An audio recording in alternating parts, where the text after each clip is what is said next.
A friend from Canada sent me a very detailed inspection report for an excavator. Honestly, it's a great job.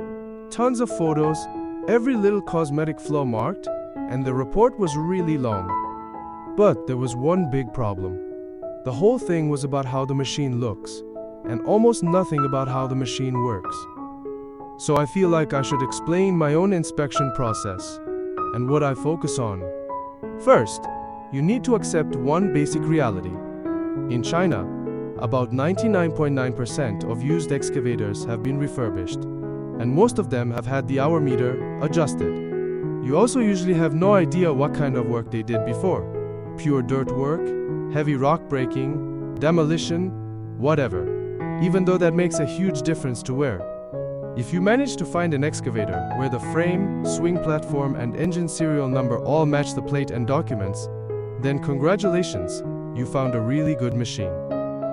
But usually those cost about 30% more than the refreshed ones. Most of those honest machines are 20-ton and up, often from brands like Caterpillar and Hitachi. Today I'm talking mainly about how to inspect refurbished machines, because that's what dominates the second-hand market.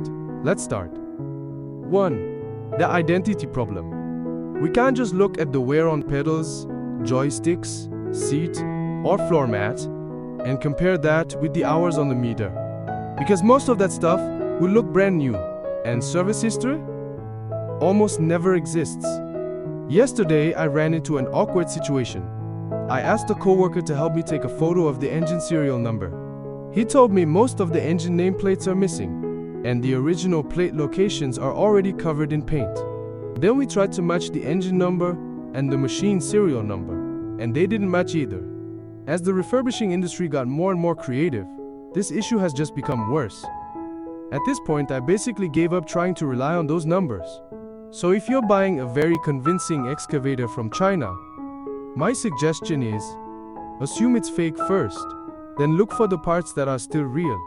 If you try to use the usual forum tips directly in the Chinese market, they'll fail 100%. China will show you what manufacturing powerhouse really means. If you've ever been to a Chinese job site, you know almost no operator treats the machine gently. A brand new excavator, after 1 week of work, won't look shiny anymore. More than 2,000 hours and it will definitely be covered in scars. And most machines are used for multiple purposes. Sometimes dirt, sometimes demolition, sometimes farm work. Every owner will squeeze as much value out of it as possible. Also, after 2020, selling brand new machines got harder and harder. If someone still bought a new excavator in 2024, they must have a very good job lined up, so they're not supposed to sell that machine right away. That's why any 2024 low-hour used excavator on the market is highly suspicious. To really know the truth about a machine, the only solid way is to compare the original invoice and registration info with the actual condition of the machine. There's no shortcut.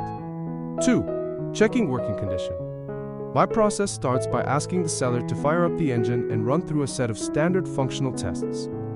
These include starting the machine, smooth combined movements of boom, stick, and bucket, swinging clockwise and counterclockwise, lifting the whole machine with the boom, lifting the machine with the dozer blade if it has one, left track forward and backward, right track forward and backward, checking if it tracks straight when moving forward and backward, listening to the hydraulic pump and relief noise, checking engine exhaust, color and consistency, checking for oil seepage around the swing motor and swing bearing area. If the site allows, we should also test some real work. Digging a small trench, lifting something with weight. There's no strict order for these actions. The point is simple. If any movement doesn't feel right, or there's a strange noise, we usually don't bother going deeper. If a machine has already been refurbished, and it still needs more repairs, that's a big red flag. After those tests, we let the machine sit at idle. Only at idle can we move on to the next stage of checks. 3. Engine and hydraulic system. When it's idling, we focus on any odd knocking or irregular engine noise, how much the machine vibrates, the color of the exhaust, black, white, blue, or almost clear. Roughly speaking, continuous white smoke, possibly coolant in the cylinder, head gasket issues, or internal water problems.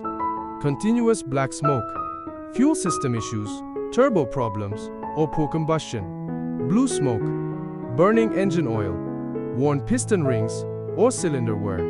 We also check oil pressure and coolant temperature. Make sure the oil pressure warning light goes off after starting. After running a while, see if the coolant temperature stabilizes in a reasonable range, usually around 80 to 95 degrees Celsius. Then we feel around the hydraulic return lines and tank area to judge hydraulic oil temperature. If hydraulic oil runs too hot, it could mean heavy internal leakage, wrong relief settings, or other system problems. If any of these key items look suspicious, we're ready to walk away. 4. After shutdown, once shut the engine down, I will check what the ground under the machine looked like before it moved. If see oil spots, we should suspect leaks. Then look closely at engine block and oil pan, hose connections and fittings, hydraulic pump and control valve, cylinder ports and fittings, swing motor and swing bearing seals. Most refurbished engines are cleaned up very well, so we usually can't judge much by the color of the engine oil. And hydraulic oil plus coolant are almost always new. On the structure side, check joints and pins for excessive play. Pins and bushings. If they're already loose on a freshly refurbished machine, that's really bad workmanship. Usually the tracks, idlers, rollers, and sprockets will be replaced or refreshed, and the scars on the undercarriage are often filled with putty, straightened, then repainted. Because the undercarriage rarely completely fails, visually, we can only really judge paint quality. It's very hard to read more than that after repaint. Look for obvious patch welding, extra reinforcement plates, fish scale welds in strange places. But once everything is painted, a lot of that is hard to see.